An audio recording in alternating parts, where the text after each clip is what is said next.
My name is Brenda Miller, and I'm 32 years old. 3 days ago, I woke up on my birthday morning to find my credit card melted in the kitchen trash and $25,000 missing from my savings account.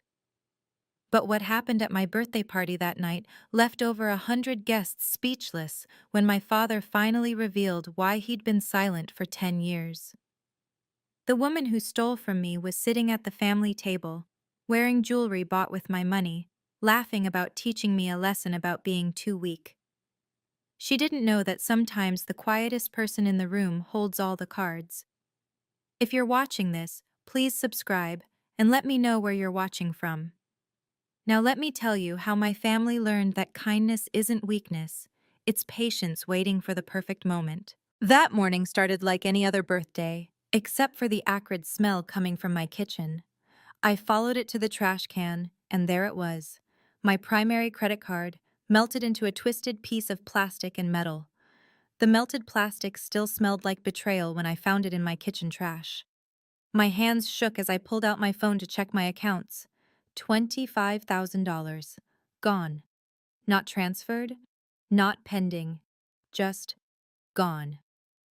I sank into a kitchen chair, staring at the screen. 3 years of saving for a house down payment vanished overnight. My credit score would tank. My position as chief accountant at Dad's company could be questioned if anyone thought I couldn't manage my own finances. The security cameras. I rushed to check the home security app, but the footage from last night through this morning had been deleted. Someone with the access code had covered their tracks. Only 3 people knew that code: me, Dad, and Linda, my stepmother who'd insisted on having it for emergencies. I started piecing together the strange events from the past week. Linda asking detailed questions about my savings goals.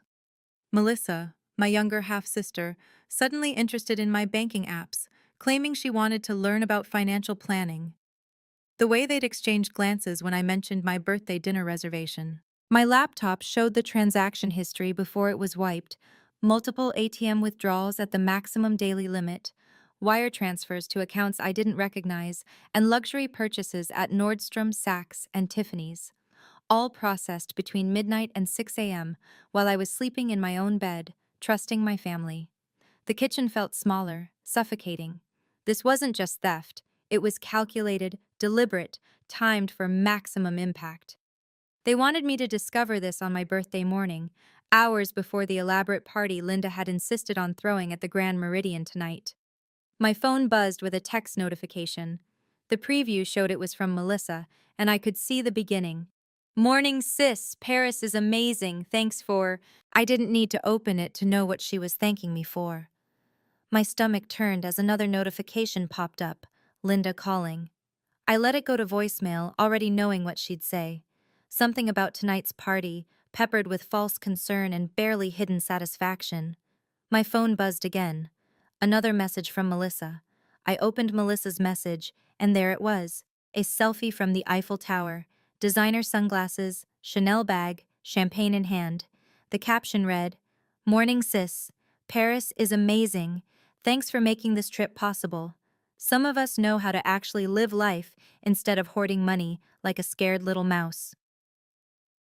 The next photo showed shopping bags from Louis Vuitton, Hermes, and Dior. "Don't worry, I'll bring you back a keychain or something cute. That's more your speed, right?"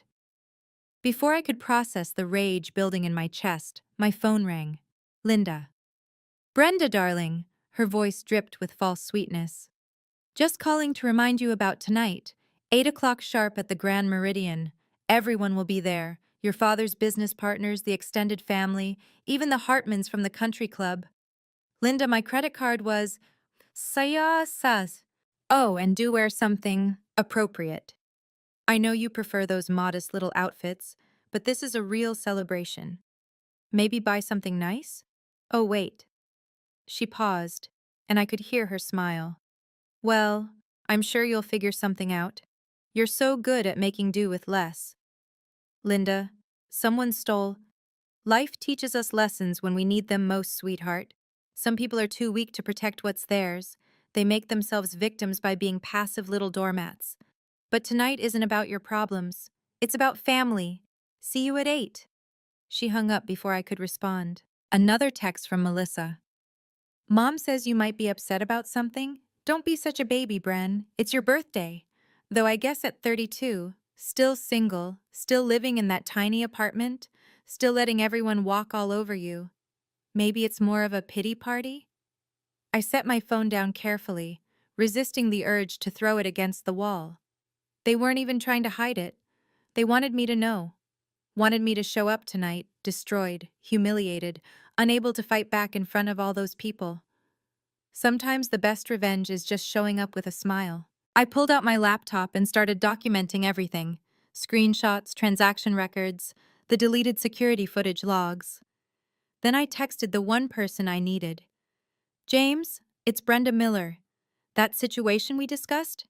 It's happening, tonight. His reply was instant. Understood. Everything is ready. See you at 8. I had 5 hours to prepare. They thought they were teaching me a lesson about weakness. They had no idea what lesson they were about to learn themselves. As I sat there gathering evidence, memories flooded back of how I'd become the family doormat. It started the day Linda married Dad 10 years ago, when she introduced Melissa as the daughter who inherited the Miller's strength. Being kind isn't weakness, but they never understood that. Every family gathering followed the same script. Melissa would demand something outrageous. A new car at 16, a gap year in Europe, startup capital for her 5th failed business venture. Dad would hesitate, and Linda would turn to me. Brenda understands family sacrifice, don't you, sweetheart? She's not selfish like some people. And I'd cave. Every time. When Melissa crashed her 3rd car, I co-signed for the 4th because family helps family. When Linda needed $10,000 for her charity gala that somehow never materialized, I wrote the check because refusing would be unsupportive. When they forgot my birthday 3 years running but threw Melissa elaborate parties, I smiled and said it didn't matter because making a fuss would be childish. The comparisons were constant. Melissa knows what she wants and takes it. That's real strength, Linda would announce at dinners. Poor Brenda, always waiting for permission to live her own life. They mistook my restraint for weakness, my kindness for stupidity. While Melissa threw tantrums to get her way, I built my career quietly. While Linda spent Dad's money on status symbols, I saved every penny. While they performed their power plays, I watched, learned, and waited. The irony was beautiful, really. They'd spent so much time calling me weak that they never noticed Dad pulling me aside for private conversations about the company's future. They were so busy taking that they never saw what I was building. But why had Dad stayed silent all these years? That was the one piece I couldn't figure out. He watched them humiliate me, use me, dismiss me, and said nothing. Until 6 months ago, when everything started to change. The past 6 months had shown a dramatic escalation in their contempt. It started when Dad promoted me to chief accountant of Miller Industries. Linda's reaction was immediate and vicious. Robert, she doesn't have the backbone for leadership, Linda announced at the family dinner celebrating my promotion. Melissa should be groomed for executive roles. She has that killer instinct Brenda lacks. Melissa had laughed. Seriously, Dad? Brenda can barely say no to telemarketers. How's she going to handle corporate negotiations? Dad's silence spoke louder than their words ever could. Then came the exclusions. Family business meetings moved to times when I was traveling for work. Investment decisions were made without consulting the chief accountant. Melissa started using the company credit card for personal expenses, submitting receipts directly to Linda for approval instead of following protocol through my department. Don't be so rigid, Brenda, Linda had said when I questioned a $5,000 charge at a spa. Family businesses run on trust, not bureaucracy. Unless you don't trust your own sister? The final straw was last month's board meeting. Linda had actually suggested restructuring the finance department to reduce Brenda's stress levels. She'd prepared a whole presentation about how I was overwhelmed and too emotional for the position, recommending Melissa as co-CFO despite her having no financial experience whatsoever. That's when I noticed something odd. Dad had started meeting with James Chen, our family lawyer, every Thursday. Privately. No Linda, no Melissa, no me. The meetings weren't on the company calendar, but I saw James's car in the executive parking garage like clockwork. When I asked Dad about it, he simply said, "Patience, Brenda. Sometimes the best strategy is letting people reveal their true nature." I thought it was another of his cryptic business philosophies. Now, staring at my drained bank account, I was beginning to understand exactly what he meant. If you've ever been underestimated by your own family, you'll understand what comes next. Before we continue, please hit that subscribe button and ring the notification bell. I'm curious, have you ever had family members mistake your kindness for weakness? Let me know in the comments below. I read every single one, and your stories help me realize I'm not alone in this. Some of you have asked if I regret being patient for so long, and honestly, you're about to see why patience was my greatest weapon. Now let me tell you what happened when I walked into that birthday party. Standing outside the Grand Meridian at 7:45 p.m., I calculated the real cost of their betrayal. 3 years of savings, gone in 3 minutes of greed. $25,000 meant 1,100 hours of overtime, 36 months of skipped vacations, and countless sacrifices to build something they destroyed overnight. But the financial damage went deeper. My credit score would plummet from 780 to below 600 once the maxed out cards hit my report. The mortgage pre-approval I'd worked toward for 5 years? Gone. The investment property that would have been my retirement security? Impossible now. As chief accountant, this disaster could destroy my professional reputation. How could I manage millions in company assets if I couldn't protect my own accounts? The whispers would start Monday. Did you hear about Brenda Miller? Lost $25,000 and didn't even notice until it was gone. My phone showed 17 missed calls from the bank's fraud department, each voicemail more urgent than the last, documenting suspicious activity I couldn't report without admitting my own family had robbed me. The irony burned. I'd spent years building perfect credit, only to have it torched by people who called me weak for being obsessed with financial security. Through the restaurant's floor-to-ceiling windows, I could see them all gathering. Dad's business partners, potential investors, everyone who mattered in our professional circle. Linda had made sure to invite them all to witness what she thought would be my humiliation. The maitre d' opened the door. "Ms. Miller, your family is waiting in the celestial ballroom. Your father asked me to give you this." He handed me a small envelope. Inside, Dad's handwriting. "Trust the process. R." I tucked it into my purse next to the screenshots and evidence I'd gathered. If they wanted to discuss family finances in front of everyone, I'd give them exactly what they asked for. The celestial ballroom glittered with crystal chandeliers and $100-a-plate place settings. Over 100 guests mingled with champagne, Dad's biggest clients, board members, country club elite, and extended family I hadn't seen in years. Linda had orchestrated this perfectly. Maximum witnesses for maximum humiliation. Sometimes the hardest battles are fought in evening gowns. Brenda, our biggest client, Harrison Walsh, approached with his wife. "Your father speaks so highly of your work. That restructuring proposal you presented saved us $2 million last quarter." Before I could respond, Linda appeared, sliding between us like silk-wrapped steel. "Yes, Brenda tries so hard, doesn't she? Of course, Melissa has that natural business instinct. She doesn't need to overthink everything like some people." Mrs. Walsh looked uncomfortable. Harrison frowned slightly but said nothing. The pattern I'd ignored for years suddenly seemed so obvious. Linda systematically undermining me to anyone who mattered. Across the room, I spotted James Chen near the bar, briefcase at his feet. He raised his glass slightly. A signal. Everything was in place. The guest list was more than social. These were witnesses to whatever was about to unfold. "Ladies and gentlemen," Linda's voice rang out, "please take your seats for a special toast." The stakes couldn't be higher. If I stayed silent tonight, I'd forever be the weak daughter who let her family rob her blind. But causing a scene could destroy the business relationships Dad had spent decades building. Our competitors were here too, circling like sharks, ready to use any family drama against us. I found my assigned seat, at the secondary family table, while Melissa sat at Dad's right hand at the main table. The place card next to mine read, James Chen, escrow. He leaned over and whispered, "Your father wants you to know he's proud of your restraint, but restraint and surrender aren't the same thing." The Grand Meridian's ambiance was perfect for Linda's production.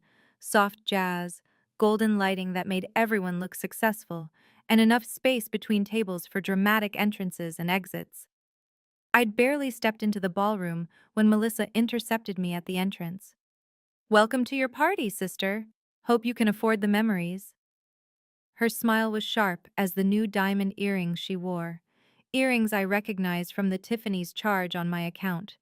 She air-kissed my cheeks, whispering, "Love the dress. Ross? Target? Very... you."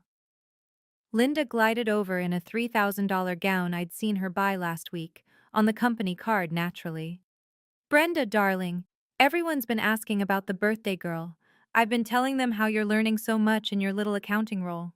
"Chief accountant," I corrected quietly. "Yes, well, titles are just words, aren't they? Melissa's been sharing her European adventure with everyone. Such initiative, taking that trip to study international business trends."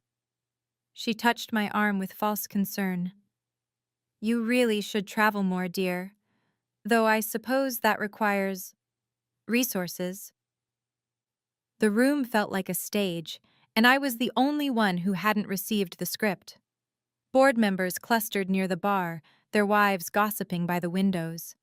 My Uncle Richard, who hadn't spoken to me since I'd refused to loan him money last year, was suddenly very interested in examining the wall art when I passed. Dad sat at the main table, silent and observing. His expression was unreadable, but his eyes tracked every movement, every interaction.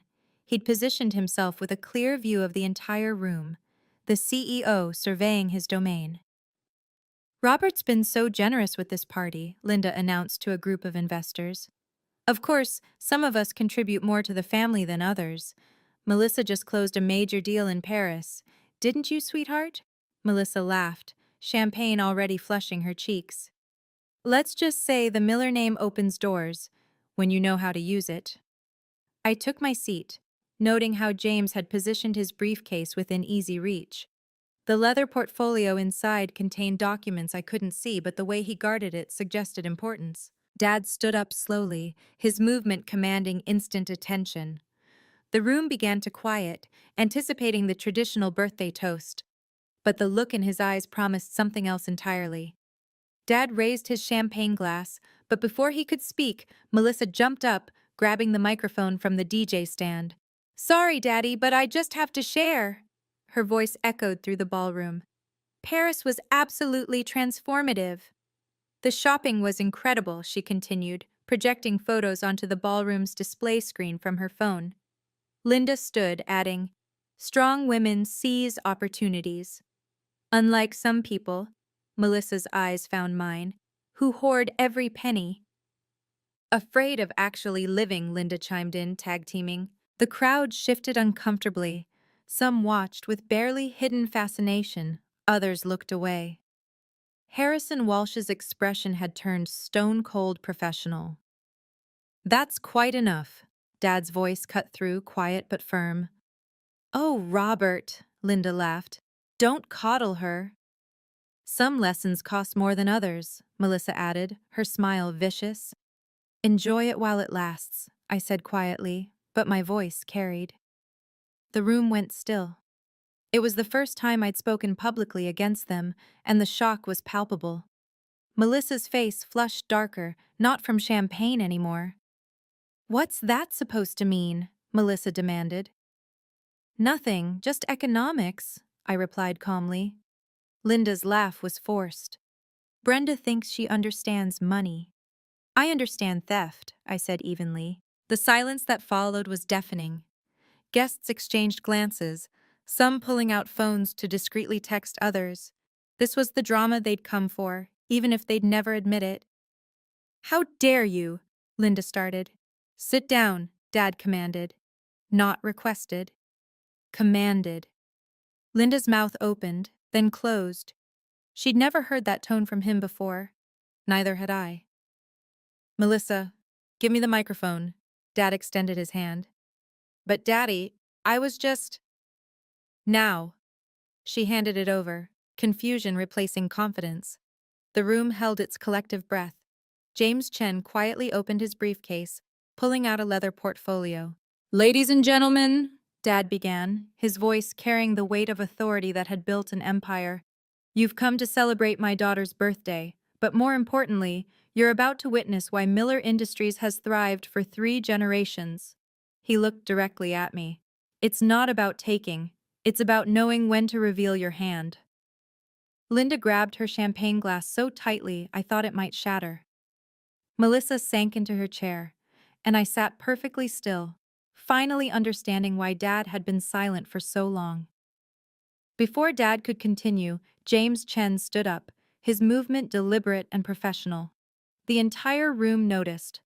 When the family lawyer stands at a birthday party, people pay attention. Timing is everything in law and in life, James said quietly as he passed my chair, documents in hand. He walked to the main table, stopping beside Dad. Mr. Miller, shall I? Dad nodded. Not yet, James, but stay close. The interaction was subtle but loaded with meaning. Board members straightened in their seats. Harrison Walsh pulled out his phone, likely recording. Everyone sensed something significant was about to unfold. Brenda, James said, making eye contact with me. That matter we discussed earlier? All the documentation is in order. Linda's voice cut through, sharp with suspicion. What documentation? Robert, what is this about? Business, Linda. Something you've been very interested in lately. Dad's tone was neutral, but the temperature in the room seemed to drop. Melissa laughed nervously. God, why is everyone being so dramatic? It's just a birthday party. Yes, Dad agreed. A birthday, a milestone, a time for gifts and revelations. James returned to our table, setting the portfolio between us. The leather cover bore the Miller Industries logo and a label I couldn't quite read from my angle, but I noticed Linda trying desperately to see it from across the room. Mr. Chen, Harrison Walsh called out, I wasn't aware you handled family celebrations. I handle family matters, Mr. Walsh, James replied carefully. Sometimes those matters require proper documentation, witnesses, accountability. The word accountability hung in the air like a blade. Linda's knuckles went white. Melissa reached for her phone, probably to check her bank accounts. Shall we eat first? Dad suggested, his calm demeanor at odds with the tension. The salmon is exceptional tonight. But nobody moved toward their plates. Everyone was waiting for the other shoe to drop. Dad set down his champagne and walked to the center of the room, each step measured and deliberate. The soft jazz faded as the DJ, sensing the moment, quietly lowered the volume. I've been silent for too long, Dad said, his voice carrying to every corner of the ballroom. He looked directly at me, and for the first time in years, I saw warmth in his eyes. Not disappointment, not indifference, but genuine pride. Linda and Melissa hadn't noticed. They were too busy exchanging worried glances. 10 years ago, Dad continued, I remarried, hoping to give my daughters a complete family. He paused, surveying the room. I've spent the last decade observing what that family has become. Robert, this isn't the time. Linda started to rise. Sit. One word. She sat. The power dynamic in the room shifted visibly. Board members who'd been casually socializing now watched with laser focus. This wasn't a birthday toast. It was something else entirely. In business, Dad said, we often test potential successors without their knowledge. We watch how they handle pressure, adversity, and most importantly, betrayal.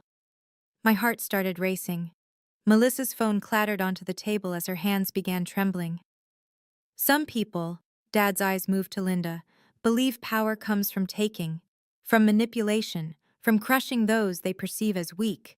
He pulled out his own phone, swiping to something on the screen. Others understand that true strength is restraint, patience, documentation, That last word made Linda flinch. James, Dad called out. I believe it's time. James stood again, picking up the portfolio. With your permission, Mr. Miller, I should note that everyone in this room is about to become a witness to legal proceedings. The ballroom erupted in whispers. Witness? Legal proceedings? At a birthday party? Dad raised his hand for silence. My daughter Brenda has something that was stolen from her. Tonight, she gets it back, with interest. Before Dad could elaborate, Linda seized control, standing with forced confidence. Since we're sharing family moments, let me tell you about the birthday gift we gave Brenda. She gestured to the display screen. Melissa, show them Paris. The screen lit up with photo after photo. Melissa at the Louvre, shopping on the Champs-Élysées, dining at Michelin-starred restaurants. Each image was more extravagant than the last. Some lessons are more expensive than others, Linda announced, her voice carrying over the growing murmurs. Brenda needed to learn that hoarding money while family struggles is selfish, so we taught her about sharing. $25,000, Melissa added, standing beside her mother. That's what real family support looks like. While Brenda sat on her savings like Scrooge, I was investing in international connections. The room erupted. Board members gasped. Harrison Walsh's wife covered her mouth. Uncle Richard actually laughed, thinking it was a joke. You took her money? Someone called out. We redistributed it, Linda corrected, her smile razor-sharp. Brenda's too weak to use it properly, always saving, never living. Someone had to show her that money is meant to be spent. She turned to me, eyes glittering with malice. Consider it tuition for a life lesson, sweetheart. The weak get eaten in this family. Melissa pulled up her banking app, showing the screen to nearby guests. Look, I'm not hiding anything. Yes, I used Brenda's cards. Yes, I transferred her savings. She's family ATM. It's what she's good at. The humiliation was complete. Or it would have been if I hadn't noticed something crucial. James was recording everything on his phone, legally, with witnesses. So, you admit, I said, my voice cutting through the chaos, in front of everyone here, that you stole $25,000 from my accounts? The room went silent again. Stole? Linda laughed. We taught you a lesson about family. A lesson, I repeated. James, did you get that? Every word, Ms. Miller. Dad stepped forward, and his expression was no longer neutral. It was cold, corporate, the face that had crushed competitors and built an empire. Now, he said, let me tell you what lesson you actually taught. Linda doubled down, sensing she was losing control. Brenda needs to learn strength. Look at her. 32, single, no backbone. She'll thank us one day. Strength isn't always loud, I said quietly, but the microphone Dad had set down was still on, carrying my words. Oh, please, Melissa scoffed. You've never fought for anything in your life. You just exist, like furniture. Some guests laughed uncomfortably. Others looked appalled. The room was splitting. Those who saw cruelty and those who were entertained by it. She's right, though, Linda continued, addressing the crowd. How can someone so passive run a finance department? Melissa has that killer instinct businesses need. Brenda just has spreadsheets. Weak people hide behind rules and paperwork, Melissa added. Strong people take action. Harrison Walsh stood up. Mrs. Miller, are you seriously admitting to theft at a public event? It's not theft when it's family teaching family, Linda snapped. Something you'd understand if you knew how real families operate. The insult to Harrison, implying his family wasn't real, was a fatal error. He was our biggest client, and his expression went from concerned to furious. Robert, Harrison said coldly, is this how Miller Industries operates now? That's when Dad spoke, his voice cutting through everything. Enough. The single word carried more authority than any shout. Everyone, Linda, Melissa, the guests, even the waitstaff, froze. You want to discuss family business? Dad asked Linda. Let's discuss it. All of it. He turned to the room. 6 months ago, I discovered systematic theft from Miller Industries, company cards used for personal expenses, fraudulent invoices, embezzlement. Linda's face went white. Robert, you can't. I can. I have. And I will. He nodded to James. Mr. Chen, please present the documentation. James opened the portfolio, revealing a stack of papers thick enough to be a small book. Ladies and gentlemen, what you're about to witness is the legal transfer of complete financial authority of Miller Industries to its rightful guardian. No, Linda breathed. No, you wouldn't. Dad looked at her with something almost like pity. I already did, 6 months ago. This is where everything changed. If you're still watching, you're about to witness one of the most satisfying reversals I've ever experienced. But first, what would you have done in my position? Would you have walked out, fought back, or waited like I did? Drop a comment below. I read every single one. And if this story resonates with you, please share it with someone who needs to hear it. Your support means everything, and knowing you're there listening gives me strength to share these difficult moments. Now let me show you what real power looks like. Dad walked to the center of the room, his presence commanding absolute attention. I gave you rope, and you hung yourselves with it. For 10 years, he continued, his voice steady and measured. I've watched my wife and younger daughter treat Brenda like she was somehow less than. Weak, you called her. Passive. A doormat. He pulled out his phone, connecting it to the display screen. Let me show you what I've observed. The screen filled with security footage from the company offices. January 15th, Melissa charges $8,000 at Bergdorf's on the company card, listing it as Client Entertainment. The client? Her personal trainer. The room gasped. Melissa started to speak, but Dad raised his hand. February 10th, Linda withdraws $15,000 from the emergency fund for a charity gala that never happened. March 3rd, another $12,000 for business development that went straight to her personal account. Each transaction appeared on screen with supporting documentation, bank statements, forged signatures, falsified invoices. But here's the interesting part, Dad said, his eyes finding mine. Every single one of these thefts was caught and documented by our chief accountant. Brenda knew. She filed reports. She followed protocol. And when I told her to wait, to be patient, she did.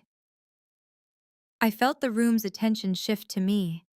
The weak daughter suddenly didn't look so weak. You see, Dad continued, Brenda wasn't passive. She was building a case.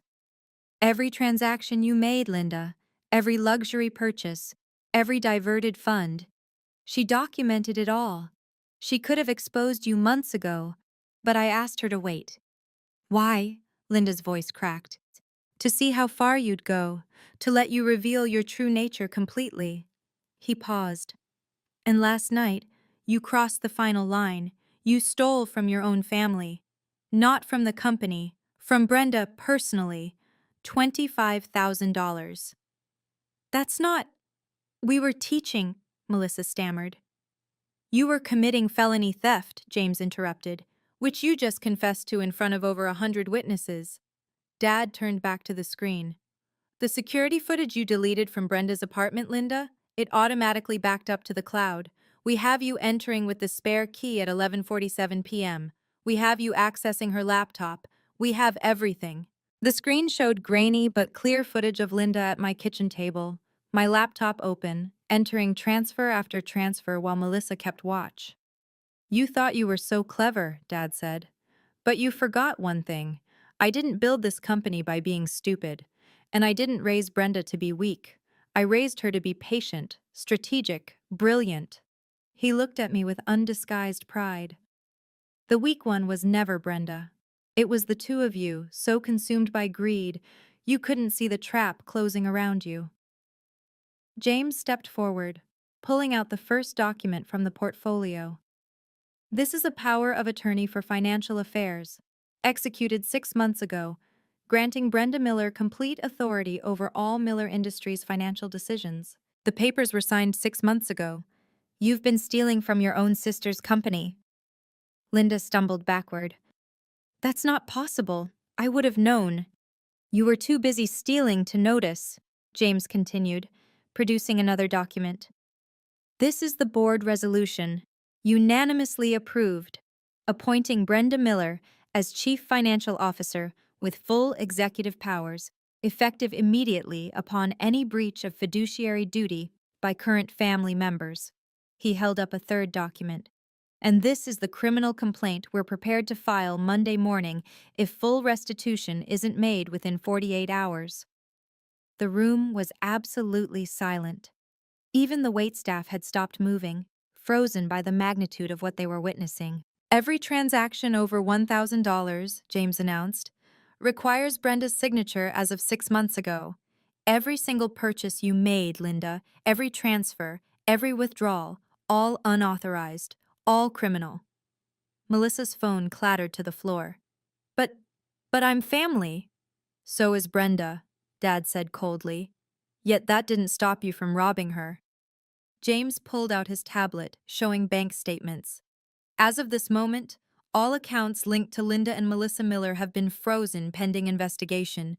The forensic audit is already underway. You can't do this, Linda shrieked.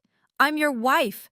And you've been embezzling from our company for 3 years, Dad replied. The prenuptial agreement you signed, remember that? Specifically states that any criminal activity voids all financial claims. Harrison Walsh stood up slowly.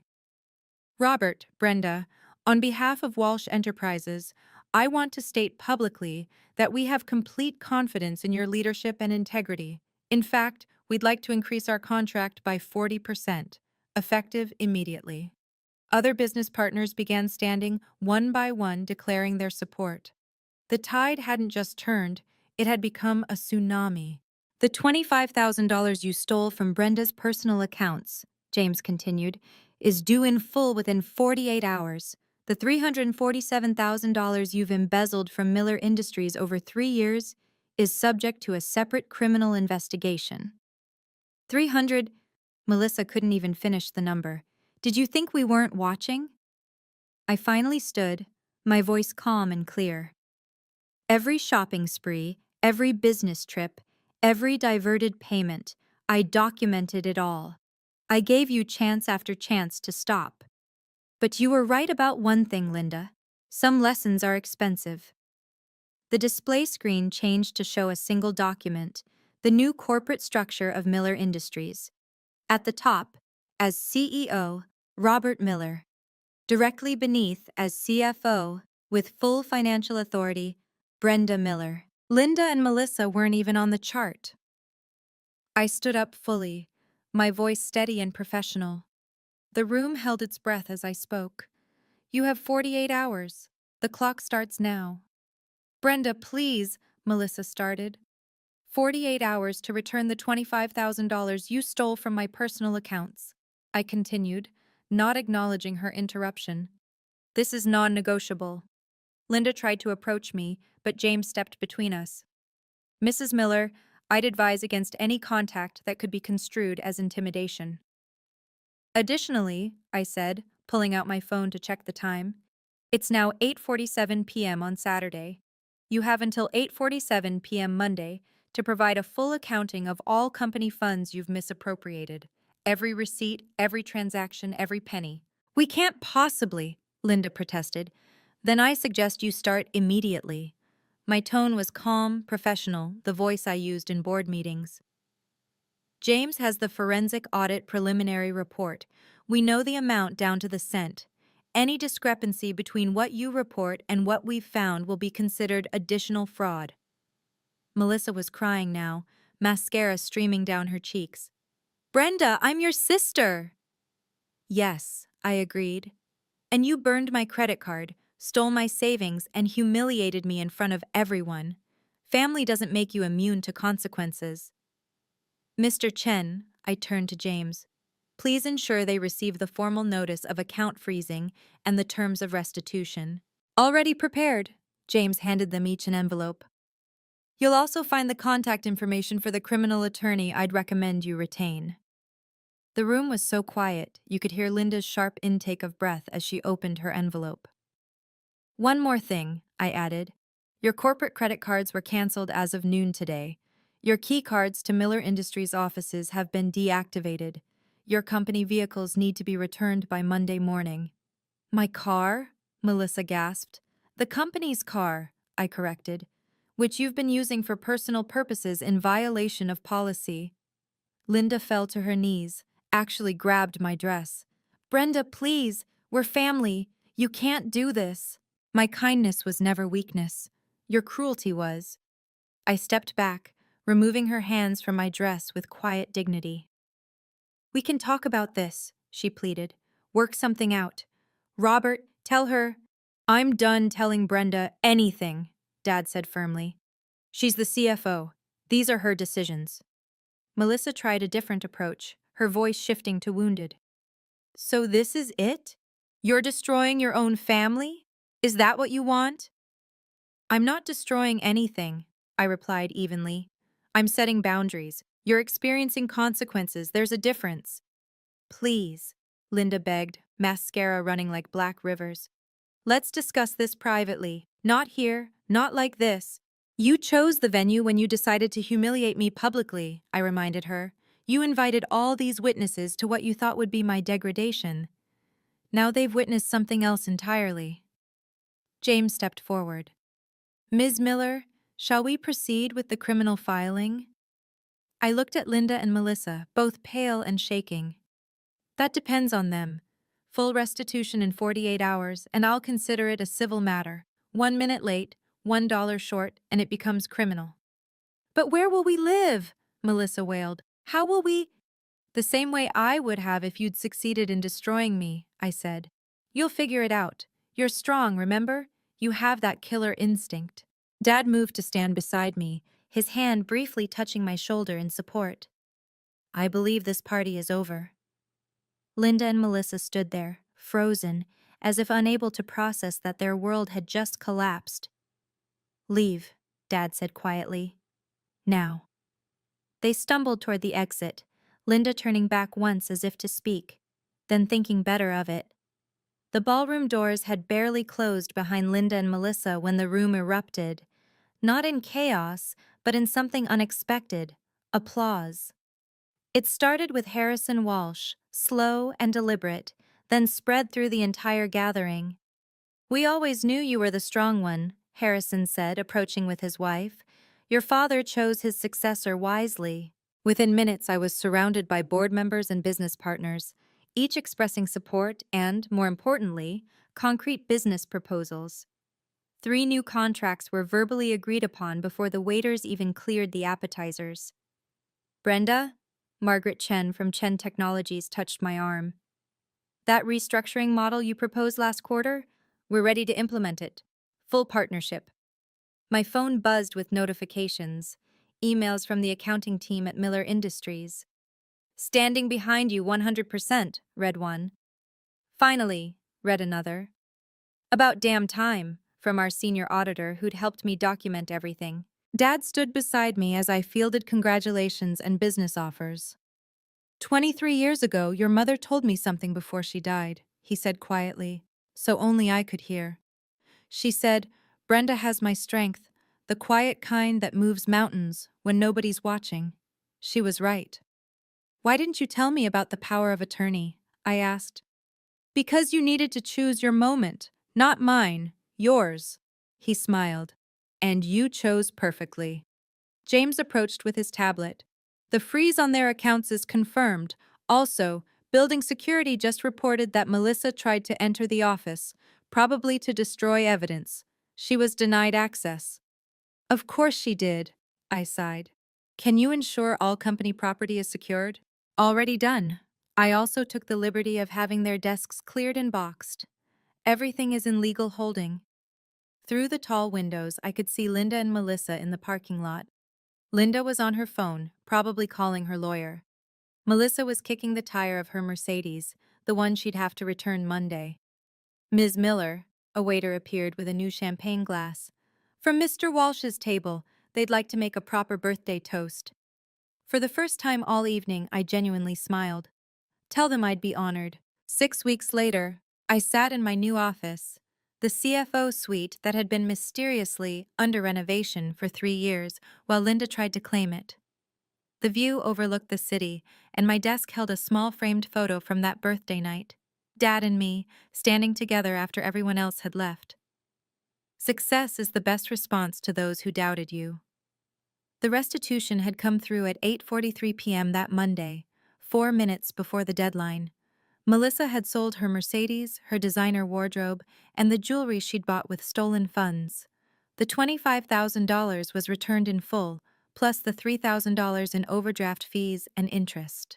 Linda had to liquidate her secret investment account, the one she'd been funding with embezzled money. The divorce papers were filed within 2 weeks. Dad offered her a modest settlement if she signed a non-disclosure agreement and relinquished all claims to Miller Industries. She signed. The company audit revealed more than we'd initially found, almost $400,000 diverted over 3 years through elaborate schemes. Some of it was recovered. The rest became a very expensive lesson in trust. Under my financial leadership, Miller Industries grew 40% in the first quarter.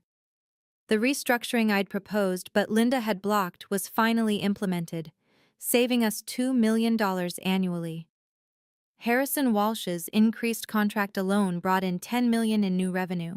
Melissa had to get a job, her first real job at 28. She was working as a junior sales associate at a department store, selling the same designer goods she used to buy with my money. The irony wasn't lost on anyone.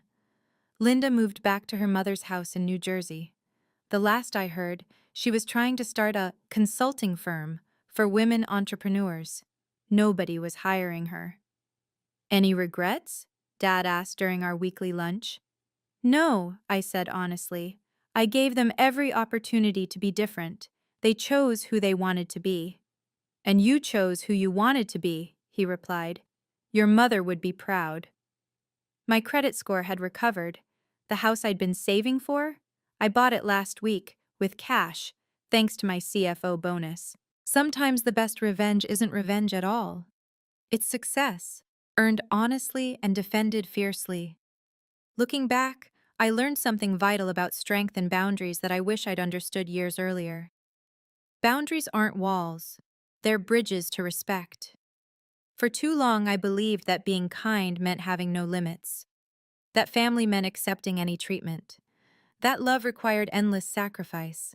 But real love, the kind that builds rather than destroys, requires boundaries. It requires saying, this far and no further. My silence hadn't been weakness, though they'd mistaken it for that. It had been strategic patience, gathering evidence while they revealed their true nature. Every insult I absorbed, every theft I documented, every humiliation I endured became a brick in the legal case that would protect not just me, but the company our family built. The most powerful lesson? Restraint isn't the same as surrender. I'd restrained myself from petty retaliation, from emotional outbursts, from giving them ammunition to use against me. But I never surrendered my self-worth or my rights. Some people asked if I felt guilty about Linda and Melissa's downfall. The answer was always no. I didn't push them off the cliff, I simply stopped being their safety net while they jumped. Setting boundaries with family is perhaps the hardest thing we ever do. We're taught that blood means unconditional acceptance, but that's how abuse thrives. Real family, chosen or biological, respects your boundaries because they respect you. Dad and I grew closer after that night. Without Linda's toxic influence, we could finally have real conversations. He shared stories about Mom I'd never heard, about her quiet strength and fierce protection of what mattered. You're just like her, he told me one evening. She never started fights, but she always finished them. Now I understand what he meant. Finishing fights doesn't mean destroying people. It means ending the cycle of abuse, professionally and permanently. A year later, our family looked completely different, smaller but stronger, built on respect rather than manipulation. Sometimes the best birthday gift is the truth. Melissa reached out 6 months after that night, not for money, but with a genuine apology. She was in therapy, working through why she'd felt entitled to take what wasn't hers. I didn't welcome her back with open arms, but I didn't shut the door completely either. Redemption is possible, but trust must be earned. I thought being strong meant taking whatever I wanted, she admitted during coffee she paid for with her own earned money. I never realized that real strength is building something yourself. Linda never apologized. Her pride wouldn't let her. The last update I got from Dad's lawyer was that she'd remarried. Another wealthy businessman. I wished him luck. He'd need it. Dad semi-retired, keeping the CEO title but delegating most operations to me.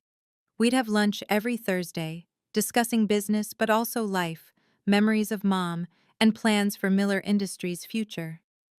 The company thrived under transparent leadership. Employees who'd been afraid to report irregularities now came forward freely. We implemented new controls, better oversight, and most importantly, a culture where integrity mattered more than connections. My 33rd birthday was quiet. Dinner with Dad, a few close friends, and James Chen, who'd become like family. No grand ballroom, no 100 guests, no drama. Just people who genuinely cared about me, not what they could take from me. Any words of wisdom for your 33rd year? Dad asked, raising his glass. Yes, I smiled.